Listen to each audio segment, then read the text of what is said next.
마가복음 14장 현대인 성경. 이틀이 지나면 유월절과 누룩 넣지 않은 빵을 먹는 명절이었다. 대제사장들과 율법학자들이 예수님을 교묘하게 잡아죽일 방법을 의논하다가 군중들이 난동을 일으킬지도 모르니 명절에는 하지 말자 하였다. 예수님이 베다니에 있는 문둥병자 시몬의 집에서 식사하실 때였다. 한 여자가 아주 값진 나아드 향유 한 병을 가지고 와서 깨뜨려 예수님의 머리에 부었다. 그러나 그 자리에 있던 몇 사람이 분개하여 무엇 때문에 향유를 낭비하시오? 이 향유를 팔면 300데나리온도 더 받을 텐데 이것을 팔아 가난한 사람들에게 줄 수도 있지 않았소? 하며 그 여자를 호되게 꾸짖었다. 그러자 예수님은 이렇게 말씀하셨다. 내버려 두어라. 왜 그 여자를 괴롭히느냐? 그녀는 나에게 좋은 일을 하였다. 가난한 사람들은 항상 너희와 함께 있으니 마음만 있으면 너희가 언제든지 도울 수 있다. 그러나 나는 너희와 항상 함께 있는 것이 아니다. 이 여자는 내 몸에 향유를 부어 내 장례를 미리 준비했으니 자기가 할 수 있는 일을 다 한 것이다. 내가 분명히 말해둔다. 세상 어디든지 복음이 전파되는 곳에는 이 여자가 한 일도 알려져서 사람들의 기억에 남을 것이다. 그때 12 제자 중에 하나인 가룟 유다가 대제사장들에게 가서 예수를 팔겠다고 제안하자 그들은 듣고 기뻐하며 돈을 주기로 약속하였다. 그때부터 유다는 예수님을 넘겨줄 기회를 찾기 시작하였다. 누룩 넣지 않은 빵을 먹는 명절인 무교절의 첫날은 유월절 양을 잡는 날이었다. 그날 제자들이 예수님께 주님이 잡수실 유월절 음식을 어디다 마련할까요?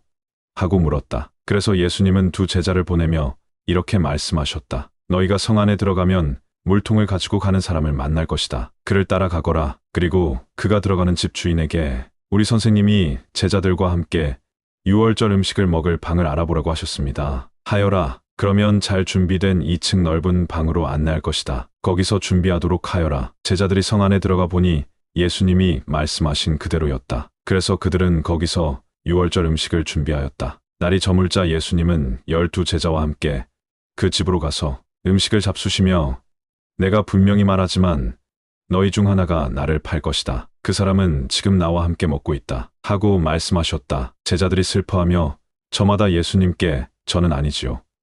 하고 묻자 예수님이 이렇게 말씀하셨다. 12 중에 하나, 곧 나와 함께 그릇에 손을 넣는 자가 바로 그 사람이다. 나는 성경이 기록된 대로 죽지만 나를 파는 사람에게는 불행이 닥칠 것이다. 그 사람은 차라리 나지 않더라면 좋았을 것이다. 그들이 먹을 때 예수님은 빵을 들어 감사 기도를 드리고 떼어서 제자들에게 주시며 자, 받아라. 이것은 내 몸이다. 하고 말씀하셨다. 또 잔을 들어 감사 기도를 드리신 후 제자들에게 주시자 모두 그 잔을 돌려가며 마셨다. 그리고 예수님은 이렇게 말씀하셨다. 이것은 많은 사람을 위해서 흘리는 내 계약의 피이다. 내가 분명히 말해 두지만 하나님의 나라에서 새 것으로 마시는 그날까지 내가 결코 포도나무에서 난 것을 마시지 않을 것이다. 그들은 찬송을 부르고서 감람산으로 갔다. 그때 예수님은 제자들에게 이렇게 말씀하셨다. 너희가 다 나를 버릴 것이다. 성경에도 내가 목자를 칠 것이니 양들이 흩어질 것이다. 라고 쓰여 있다. 그러나 내가 다시 살아나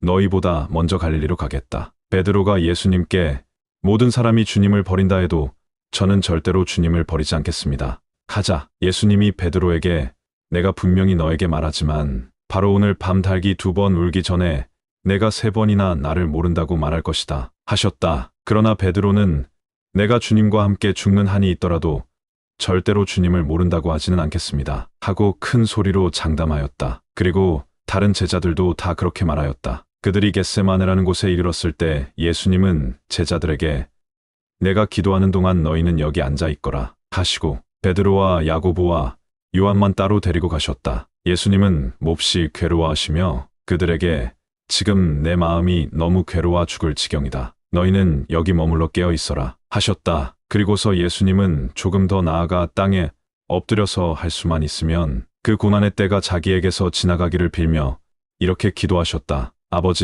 아버지께서는 무슨 일이나 다 하실 수 있지 않습니까? 이 고난의 잔을 내게서 거두어 주십시오. 그러나 제 뜻대로 마시고 아버지의 뜻대로 하십시오. 그리고 예수님은 세 제자에게 돌아와 그들이 잠든 것을 보시고 베드로에게 말씀하셨다. 시몬아, 자고 있느냐?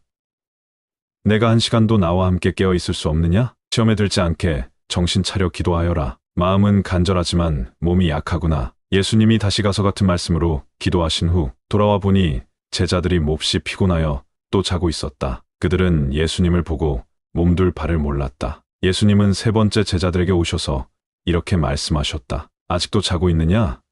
그만하면 됐다. 이제 내가 죄인들의 손에 넘어갈 때가 왔다. 일어나거라. 가자. 나를 팔아 넘길 사람이 가까이 왔다. 예수님의 말씀이 미처 끝나기도 전에 12 제자 중에 하나인 유다가 왔다. 그리고 대제사장들과 율법학자들과 장로들이 보낸 많은 무리도 칼과 몽둥이를 들고 같이 왔다. 44 유다는 내가 예수에게 입을 맞출 테니 그를 단단히 붙잡아 가시오 하고 미리 암호를 짜둔 후 곧 예수님께 나아와 선생님 하며 예수님께 입을 맞추었다. 그러자 그들이 달려들어 예수님을 붙잡았다. 그때 예수님의 곁에 섰던 한 사람이 칼을 빼어 대제사장의 종을 쳐서 그의 귀를 잘라버렸다. 예수님은 그들을 보시고 이렇게 말씀하셨다. 내가 마치 강도라도 되는 것처럼 너희가 칼과 몽둥이를 들고 나를 잡으러 왔느냐? 내가 날마다 너희와 함께 성전에 있으면서 가르칠 때는 너희가 나를 잡지 않았다. 그러나 이런 일이 일어나게 된 것은 성경 말씀을 이루기 위해서이다. 그 사이에 제자들은 예수님을 버리고 모두 도망쳐 버렸다. 그리고 한 청년은 배에 호치불만 두르고 예수님을 따라가다가 그들에게 잡히자 두른 것을 팽개치고 알몸으로 달아났다. 그들이 예수님을 대제사장에게 끌고 가자 다른 대제사장들과 장로들과 율법학자들이 모두 모였다. 베드로는 예수님을 멀찍이 뒤따라 대제사장의 집들까지 들어가서 경비병들 틈에 끼어 불을 쬐고 있었다. 대제사장들과 유대인 의회에서는 예수님을 사형에 처하려고 증거를 찾았으나 전혀 찾지 못하였다. 많은 사람들이 예수님에 대하여 거짓 증언을 하였으나 그들의 말도 서로 맞지 않았다. 그때 몇 사람이 일어나 저 사람이 이 성전을 헐고 사람이 짓지 않은 다른 성전을 3일 만에 세우겠다고 하는 말을 들었습니다. 하며 예수님께 대하여 거짓 증언을 하였다. 그러나 이 증언도 서로 맞지 않았다. 이때 대제사장이 일어나 예수님께 이들이 내게 불리한 증언을 하는데도 왜 대답이 없는가? 하고 물었다. 그래도 예수님이 침묵을 지키시고 대답을 하시지 않자 대제사장은 내가 하나님의 아들 그리스도냐? 하고 다시 물었다. 그래서 예수님은 그렇다. 내가 전능하신 분의 오른편에 앉은 것과 구름을 타고 오는 것을 너희가 볼 것이다. 하고 대답하셨다. 그러자 대제사장이 자기 옷을 찢으며 이 이상 무슨 증거가 더 필요하겠는가? 여러분도 저 사람의 모독적인 말을 다 들었습니다. 여러분은 어떻게 생각합니까? 하자 그들은 모두 예수님이 사형을 받아야 마땅하다고 하였다. 그리고 어떤 사람들은 예수님께 침을 뱉기도 하고 얼굴을 가리고는 주먹으로 마구 치며 예언자야. 너를 때리는 사람이 누군지 알아맞혀 보아라. 하고 조롱하였고 경비병들도 예수님을 넘겨봤더니 뺨을 쳤다. 한편 베드로는 아랫뜰에 있었다. 그때 대제사장의 여종 하나가 와서 불을 쬐고 있는 베드로를 유심히 보더니 당신도 나사렛 사람 예수와 한패지요. 하였다. 그러나 베드로는 도대체 무슨 소리를 하는지 모르겠소. 당신이 하는 말을 이해하지 못하겠단 말이오. 하고 부인하며 현관으로 나갔다. 그러자 닭이 울었다. 그 여종이 다시 베드로를 보고 곁에 선 사람들에게 이 사람은 예수의 제자가 틀림없어요. 하였으나 베드로는 이번에도 모르는 일이라고 딱 잡아떼었다. 잠시 후 거기 섰던 사람들이 다시 베드로에게 당신도 갈릴리 사람인 걸 보니 그들과 한패임이 틀림없소. 가자. 베드로는 만일 자기가 그런 사람이라면 저주를 받을 것이라고 맹세하면서 나는 당신들이 말하는 이 사람을 정말 모릅니다.